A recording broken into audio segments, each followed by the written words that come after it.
sometimes it's the simplest activities that often end up working the best. And so if you want to improve your students' number sense, I recommend you doing this just about every day. Now, it's really simple. Just give each of your students a handful of counters. The task is simple. They have to organise their collection in a way so that they know exactly how many there are just by looking. So in more technical terms, we want them to be able to supersize the collection by building up from known facts. For example, if it's 9 counters, they might do something like this. Now, I know this is 9 because I can see that it's 3 threes. But when you're doing this activity, you want to constantly prompt the students, all right, awesome, but now show me in a different way. This time, I've put my 9 in a tens frame.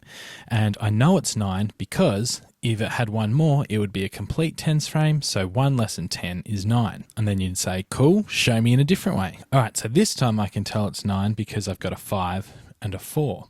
And so by organising it in this way, with the 5 in the shape like a 5-sided dice, you can see this really emphasises how 5s fit into 9. And we can almost see that, well, it's 1 less than 2 5s, because if we'd had just one more, then we'd have 2 5s, which we know would be 10. And then again, if you ask, show me in a different way, I could do something like this. And now it shows me that 9 can also be a 6 and a 3. Then, as students get more confident with this, you can begin to ask them to see if they can write a number sentence that best matches the representation they've got here. For example, like mine ones with my 9 here, you can see how my different representations of 9 lead us to think about 9 in different ways, and hopefully get us thinking flexibly about how 9 can be broken up, represented, and how it can be made up from its parts.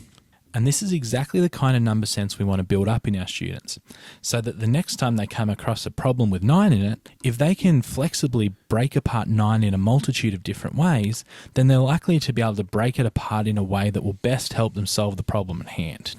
And the other thing I love about just simply doing this is that it is super easy to differentiate. You might have a few students that are able to build much bigger numbers, for example, like my 19 here, where you can really push them to start thinking more multiplicatively. So for example, I can know that this is 19 because I placed it in an array, and I can see that 4 times 5 would be 20. And then if I take away one more, I'm left with 19. So definitely give this one a go, because students are not going to build really strong number sense if they're just always focusing on counting by ones. They need to be given lots of opportunities to structure and organise collections so that they can see how much there is just by looking and building up from known facts. All right, go math it up.